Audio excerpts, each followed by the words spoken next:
جی ہاں، بالکل ایسے ہی ہوتا ہے جیسے کہ آپ نے سوال کیا، اس سوال کے تحت بہت سارے جوابات ہوتے ہیں۔ اب کسی کو بھی کوئی بات سمجھانے کے لیے ہم کوئی ایگزامپل دے سکتے ہیں۔ اگر کوئی شخص ہے، کوئی اسٹوڈنٹ پرٹیکولر ہے، بڑا فرسٹریٹڈ ہے اور وہ اس کے بات سمجھ میں نہیں آ رہا، تو میں اکثر ایک ایگزامپل دیتا ہوں، اور وہ ایگزامپل یہ ہے کہ جاپان میں ایک مچھلی پائی جاتی ہے جس کا نام کوئی ہے۔ جب وہ مچھلی پیدا ہوتی ہے تو اس کا سائز ہوتا ہے 1.5 یا 2 انچ ہوتا ہے، تو وہ اسی میں گرو کر رہی ہوتی ہے، بڑھ رہی ہوتی ہے۔ لیکن پھر اسی مچھلی کو اگر ہم جیپنیز جو ہے وہ جار میں رکھ دیتے ہیں تو کچھ دن کے بعد دیکھتے ہیں کہ اس کا سائز بڑھ کر 3 سے 4 انچ ہو گیا۔ پھر وہ کیا کرتے ہیں، اس مچھلی کو یا اسی جیسی دوسری مچھلی کو اٹھاتے ہیں، کسی بڑے جار میں رکھ دیتے ہیں تو اس کا سائز 6 سے 7 انچ ہو جاتا ہے۔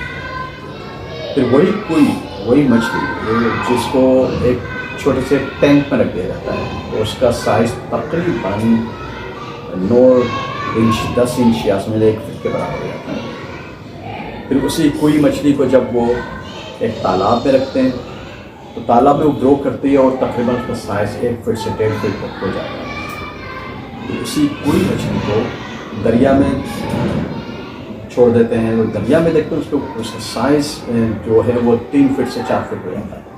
یہاں سیکھنے کی بات کیا ہے؟ ایکسیپٹنس آف انوائرمنٹ ہے۔ There is no limit of the growth, کوئی لمٹ نہیں تھی، اس مچھلی کو ماحول ملتا چلا گیا اور وہ اپنی گروتھ کو بڑھاتی چلی گئی۔ سمجھنے کی بات یہ ہے کہ ہمارے پاس بھی ایسا ہی ماحول ہوتا ہے، تو ہم سمجھتے ہیں کہ ہم بڑھ نہیں سکتے، ہم اپنے ماحول کو چینج کرتے ہیں تو پھر ہمیں لگتا ہے کہ ہم تو بہت کچھ کر سکتے تھے جو کہ ہم نے نہیں کیا اور ہم کرنے کے قابل ہو گئے۔ It is also said کہ man is the creation of his environment، انسان اپنے ماحول کے پیداوار ہوتا ہے۔ ہمارے ارد گرد جو لوگ ہوتے ہیں، جو کہ ہمارا فرینڈ سرکل ہے یا جس کالونی میں ہم رہتے ہیں، جن لوگوں میں ہم رہتے ہیں، جس کالج میں یا اس یونیورسٹی میں ہم بیٹھتے ہیں، جن کے ساتھ ہم وقت گزارتے ہیں، اور پھر ہم ویل کنیکٹڈ ہیں سوشل میڈیا سے، اور سوشل میڈیا پہ جو لوگ ہمیں مل جاتے ہیں وہاں پر ہمارے فرینڈ سرکل میں داخل ہوتے ہیں تو ہمیں کچھ نہ کچھ وہ فارورڈ میسیج کرتے ہیں کہ یہ ہے وہ۔ اب ڈپینڈ ہم پر کرتا ہے کہ ہم ان میسیجز کو لیتے کیسے، ڈپینڈ ہم پر کرتا ہے کہ ہم جس ماحول میں رہتے ہیں کہ ہم اپنی گروتھ کیسے کریں۔ ہمیں تو اللہ تعالیٰ نے جو طاقت ادا کی ہے وہ تو لمٹ لیس ہے، یعنی کہ ہم چاہیں تو آسمان پہ چلے جائیں، چاہیں تو زمین کی بالکل تہ میں چلے جائیں۔ اللہ تعالیٰ نے ہمیں یہ صلاحیت دی، اور قسمتی یہ کہ ہم اپنی جانب سے کوشش نہیں کرتے، جبکہ یہ بہت میں نے ایک جگہ پڑھا تھا اور وہاں پر وہ ایک اسٹیٹمنٹ کیا تھا کہ آپ اپنی جانب سے پوری کوشش کریں، یعنی اگر جیسے تیل کا کنواں ہے، اگر اس کو کھودنا ہے یا محنت کوئی کر رہے ہیں تو آپ کوئی ڈگری حاصل کرنے کے لیے آپ محنت کرتے ہیں تو آپ کرتے چلے جائیں، اپنی جانب سے پوری محنت کر دیں، پھر رزلٹ اللہ تعالیٰ کو چھوڑ دیں۔ آپ نے اپنا پورا کام کیا ہے، ایسا نہیں ہے کہ آپ گرو نہیں کر سکتے، آپ کی گروتھ بڑھ نہیں سکتی۔ ہم اپنے آپ کو انڈر اسٹیمیٹ کیوں کرتے ہیں؟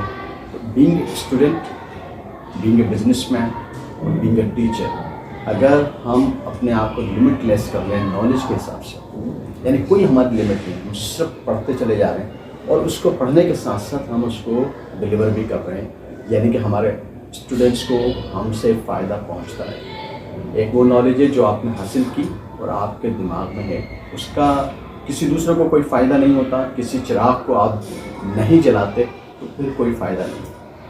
آپ کی نالج لیڈس ٹو ایکشن ہے، یعنی کہ آپ نے جو کچھ پڑھا اور آپ کے اسٹوڈنٹس کو اس سے فائدہ پہنچتا ہے تو پھر آپ سمجھ لیں کہ آپ نے کوئی کام کیا ہے، کیونکہ آپ کی وجہ سے کسی دوسرے کو فائدہ ہوتا ہے۔ اسی طریقے سے ہم جب اپنی پرسنل ڈیولپمنٹ پہ کام کرتے ہیں تو وہاں پر ہم ایک اندازہ کر لیتے ہیں کہ کچھ لوگ ہیں نا، سب کا بچپن ایک جیسا ہے، سب ایک جگہ اپنے آپ ایریے میں چلے جائیں تو وہاں پر سب ایک ساتھ پیدا ہوئے۔ آپ کو بھی اپنے بچپن کے دوست یاد ہیں یا ان کے ساتھ رہتے ہیں، مجھے بھی اپنے بچپن کے دوست یاد ہیں، ان کے ساتھ ٹائم گزارا ہے۔ کچھ بہت آگے چلے گئے، کچھ بالکل پیچھے رہ گئے۔ ایسا کیوں ہوا؟ اس کا فرق کیا تھا؟ ماحول تو ایک ہی تھا، مطلب یہ کہ کسی نے ریئلائز کر لیا کہ اللہ تعالیٰ نے مجھے جو صلاحیت دی وہ میرے دوست کے پاس بھی ہے، لیکن مجھے اس کو اپنے فیور میں استعمال کرنا ہے، مجھے پازیٹیو تھاٹس کے ساتھ آگے بڑھنا ہے اور مجھے اس دنیا میں کوئی کام کرنا ہے۔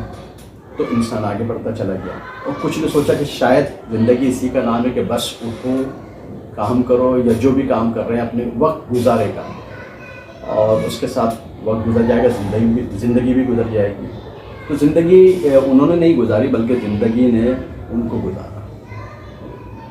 ہمیں ریئلائز کرنا ہوگا کہ میں کتنا گرو کر سکتا ہوں, میں اپنی پرسنالٹی کو کتنا ڈیولپ کر سکتا ہوں, اپنے تھاٹس کو کتنا ڈیولپ کر سکتا ہوں, اور ڈیولپمنٹ کے بعد میں اس کو کسی دوسرے کو کس طرح سے ڈیلیور کر سکتا ہوں.